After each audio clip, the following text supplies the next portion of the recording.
Amici bellini, è un po' in serale, un po' in ritardo, però volevo parlare di questo infortunio di Rachmani, come sta Cajuste, pure per una serie di ipotesi di formazione, e mi sono imbattuto nella conferenza prepartita di Thiago Motta, e secondo me è importantissimo perché ci dice delle cose. Cominciamo!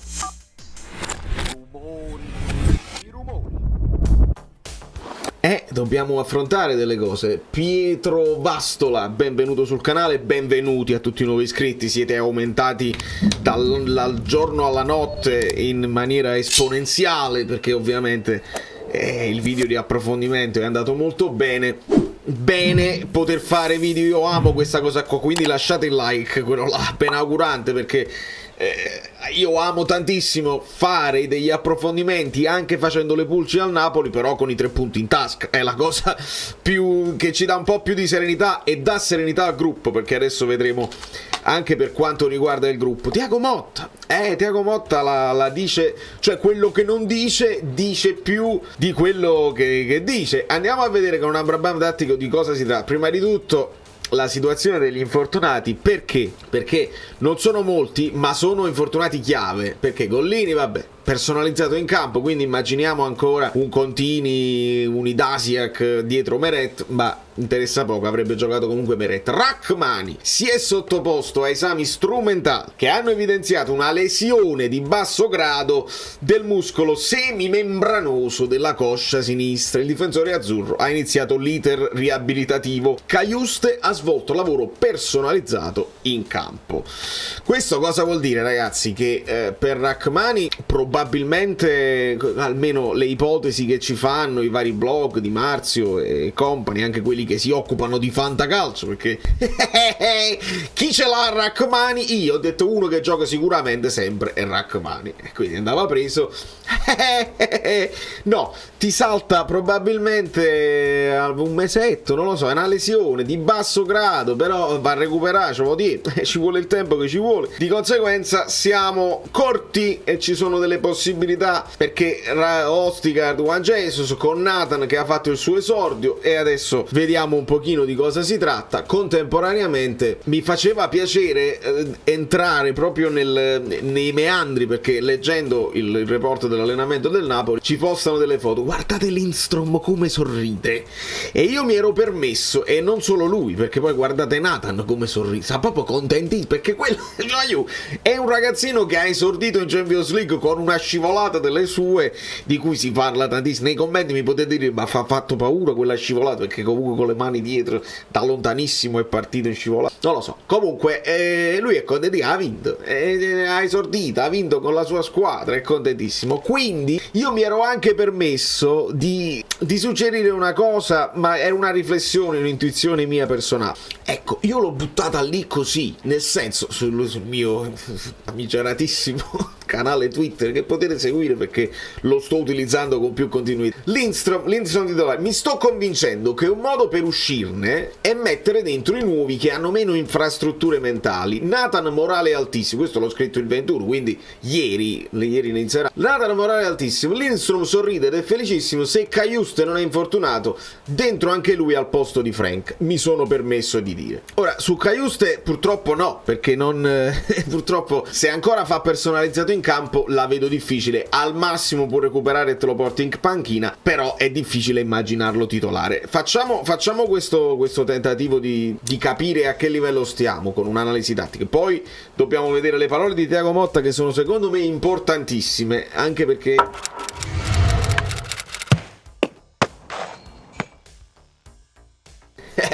veramente lo voleva il Napoli. Thiago Motta è veramente, andiamo a vedere.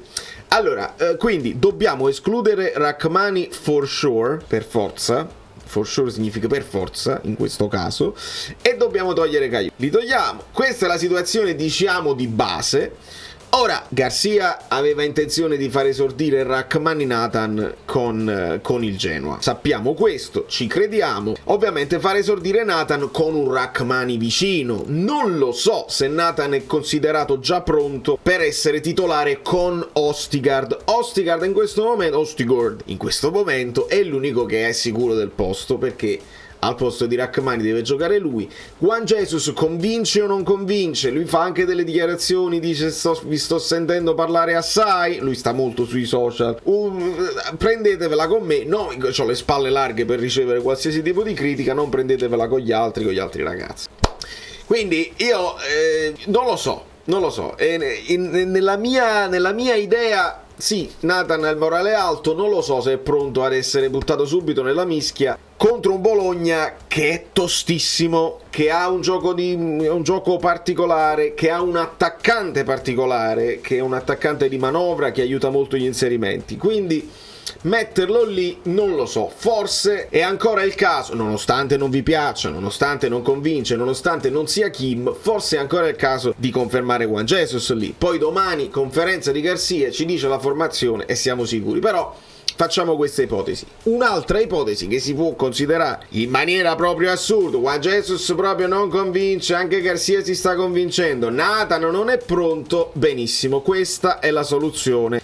Lo so, questa è una delle soluzioni possibili. Ci metti Zanoli dentro, lo metti a correre, anche se sulla sinistra gioca quel Carlson, serve il miglior Di Lorenzo anche in difesa. Però esperienza di Lorenzo, perdi il lavoro che sta facendo Di Lorenzo, ma in caso, perché siamo corti ragazzi, quindi questo caso di emergenza lo dobbiamo tenere presente, magari non dall'inizio ma durante la partita può essere che venga spostato Di Lorenzo lì e c'hai Zanò che una partita la può fare. Zanò, lo so, col Bologna è difficile, ma questa è una delle cose possibili. Olivera, Mario Rui, vedremo se Mario Rui ha recuperato un pochino, anche perché non mi è piaciuta proprio la prestazione, quella di Olivera in Champions non lo so, quindi potrebbe esserci anche un'alternanza proprio logica di minutaggio, perché stiamo affrontando il Tour de Force. E qua abbiamo le solite cose: Lobotka, Anghissà, ovviamente se Cajuste non c'è deve giocare per forza lui, e immagino possano essere confermati questi tre. Non considero Gaetano un'opzione per il momento, c'è sempre la possibilità Elmas o la possibilità Raspadori che prendano una di queste mezze ali. Se Zielinski deve riposare un pochino, se Anghissà non ha il posto fisso,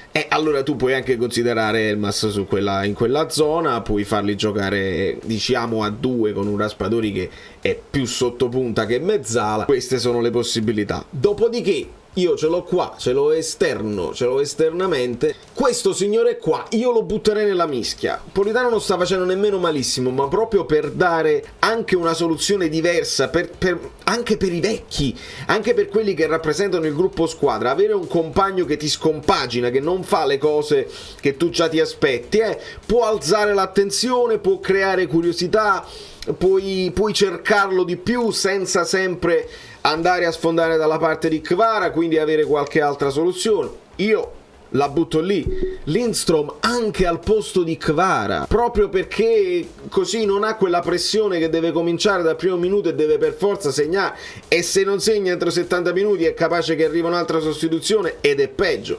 Allora tu potresti anche far cominciare Lindstrom e Kvara te lo giochi nel secondo tempo, un Kvara fresco contro un Bologna che ti ha rincorso, o che ci siamo rincorsi a vicenda. Potrebbe essere una soluzione secondo me interessantissima, e sposerei una scelta di Garcia anche impopolare di lasciare Kvara in panchina. Potrebbe essere una soluzione secondo me molto molto interessante. Lindstrom a sinistra ci gioca nella sua nazionale, ha dei colpi, ha il dribbling, si può creare un buon dialogo con Zielinski, con Mario Rui, e c'ha questo sorriso, questo morale altissimo. Il morale nelle truppe è importante, morale che insomma Osimhen non ci dimostra essere altissimo, ma non puoi pensare di rinunciare ad Osimhen in questo momento, nonostante ci sia Simeone, nonostante ti puoi giocare un Raspadori prima punta. Queste potrebbero essere le varie situazioni. Togliamo Collini, che probabilmente neanche lui si avvia verso l'infermeria. Insomma, è interessante tutto questo contro un Bologna che andiamo a vedere. Ecco qua, prendiamo in considerazione l'ultima partita, visto che hanno giocato dopo il nostro recap, quindi non ne avevo parlato. 0-0 finisce la partita col Verona, il solito insomma, Verona che ti rende comunque la partita noiosa, perché è un avversario noioso.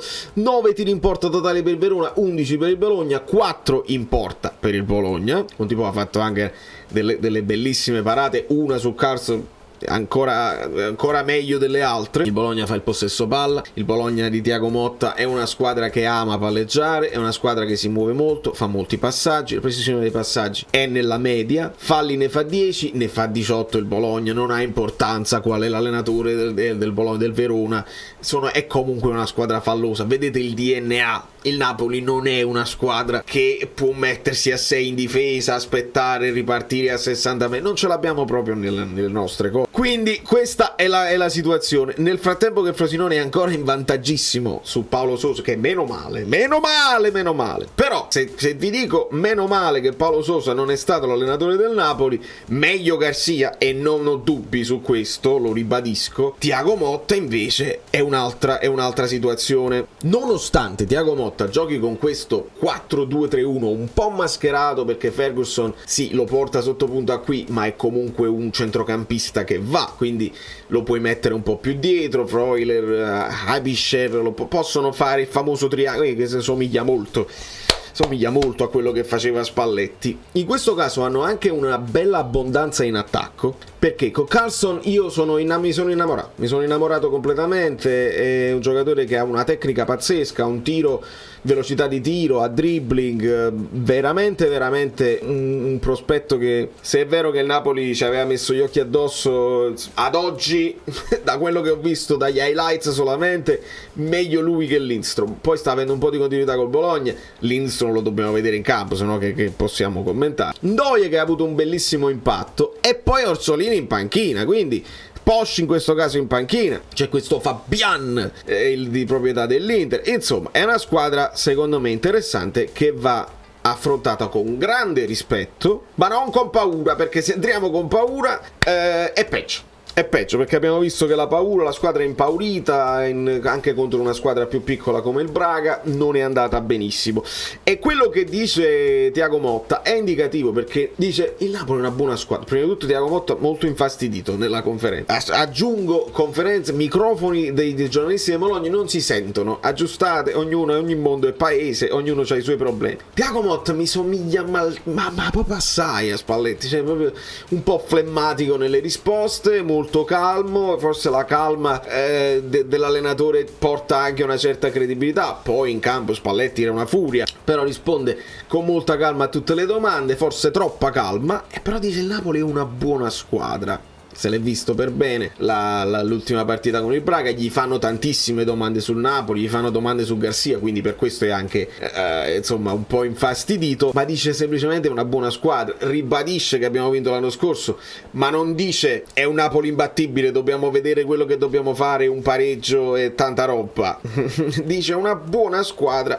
Cosa vuol dire? Che il Napoli il segnale di essere battibile quest'anno oramai l'ha lanciato, e aggiunge pure noi non facciamo nessun tipo di turnover, nessuna gestione con il Napoli. Poi vediamo, ci sono gli impegni ravvicinati, ma con il Napoli nessuna gestione. Zirkzee ne giocherà un'altra, gli altri giocatori giocheranno, quindi se la giocherà sarà una partita molto interessante sotto questo punto di vista. Due squadre che dovrebbero avere voglia di avere il pallino del gioco, e vediamo chi lo avrà di più. In questo momento posso immaginare che il Bologna avrà più possesso palla del Napoli, perché siamo meno convinti di quello che stiamo facendo. Dopodiché gli fanno la domanda sulla chiamata di ADL, che è interessante, perché il 3 giugno il Corriere dello Sport scriveva: Thiago Motta ha rifiutato la proposta di Lavendis secondo quanto filtra da Napoli, o meglio, ha scelto di puntare sul Bologna e dunque ha provveduto personalmente a eliminare il proprio nome dalla lista relativa alla panchina azzurra. Ora uno ci poteva credere o no a questa situazione di Thiago Motta, però da come risponde, gli fanno proprio la domanda specifica, dice la chiamata di ADL, è vero che ha chiamato? Thiago Motta non risponde no, non mi ha mai chiamato.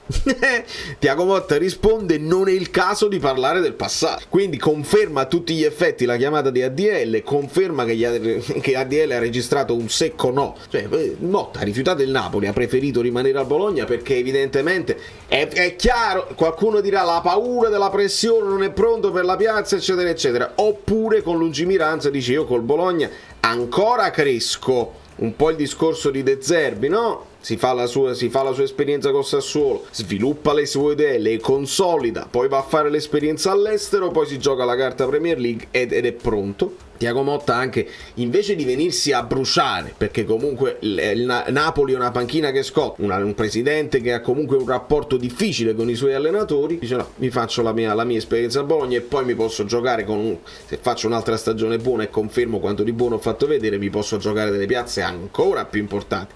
Questa è ambizione vera. Rifiutare il Napoli non è mancanza di ambizione, è forse più ambizione ancora. E quindi ci aggiunge anche che in ogni partita loro fanno una fase difensiva diversa, quindi tiene presente la possibilità di affrontare anche gli 1 contro 1, ma crede di no. Quindi ci saranno i famosi raddoppi su Kvara, non sarà lasciato solo l'1 contro 1 Lukumi Osimhen per esempio. Quindi è uno che le partite se le studia, ed era probabilmente un profilo che, se De Laurentiis effettivamente l'aveva individuato, era forse adattissimo per il Napoli. Non è detto che le seconde, le terze, le quarte scelte non funzionino. Ricordiamo Mihajlovic, Sarri funzionò e non era la prima scelta. Mertens prima punta funzionò e non era la prima scelta di Sarri. Quindi alle volte il calcio si sviluppa in maniera strana, però in questo momento Garcia non sta dando grandi cose come quinta, sesta scelta di questo taccuino infinito di ADL. Vediamo, perché in questo momento servono vittorie che danno un po' di morale al resto del gruppo. Ripropongo questa immagine dove Lindstrom sorride, Kvara sembra insomma è un mezzo pizzo a riso, però è comunque concentrato. Guardate Di Lorenzo come è concentrato, non so nemmeno che tipo di esercitazione stanno facendo. Si capisce che ci sono nel gruppo, c'è chi l'affronta in maniera diversa. Sta girando anche la foto di Anghissà, Osimhen, Di Lorenzo e Kvara che salutano nello spogliatoio. Un sorriso insomma da foto. Facciamoci la foto, parte il sorriso. E insomma è una situazione delicata si può dire, perché il Napoli affronta delle partite che adesso non saranno facili. Servono le vittorie per poi aggiustare, per poi lavorare meglio su quello che si deve lavorare. Ci sono possibilità di cacciare l'allenatore, di ricominciare con un altro, le vedo difficili, quindi non mi affezionerei all'idea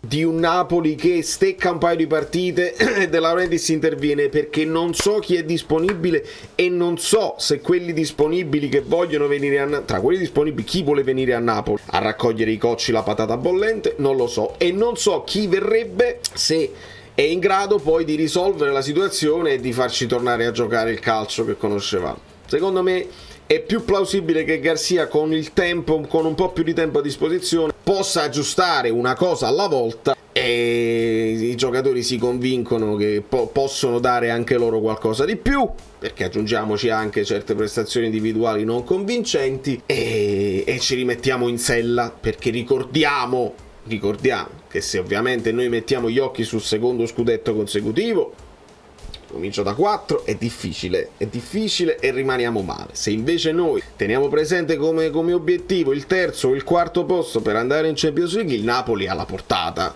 il quarto posto è alla portata del Napoli, ti escludi le sorelle, te la giochi con la Roma, con la Lazio, con l'Atalanta, la Fiorentina, ognuna di queste squadre dimostra anche loro di non essere squadre perfette. La stessa Inter poi in Champions non è che ha fatto cose straordinarie, quando poi si entra in certi tipi di rotazioni. Il Milan ha stentato con il Newcastle. Non stiamo parlando di un campionato impossibile, la Serie A non è un campionato impossibile, di conseguenza ecco perché secondo me il Napoli, con un po' di presunzione forse, ma dice ma va benissimo Nathan, lo facciamo crescere, Juan Jesus e Ostigard vanno più che bene per il campionato italiano, con un po' di presunzione, perché adesso siamo corti, questo non c'è dubbio, però si può fare. Voglio darvi anche un pochino di positività, pensare positivo per uscire da questo impasse, perché è un impasse che sta vivendo il Napoli. E domani speriamo di avere un Garcia tosto in conferenza, che si imponga meno nervoso, un po' più tranquillo. Dai, lasciate like, iscrivetevi al canale che stiamo sul pezzo, non vi preoccupate, dai.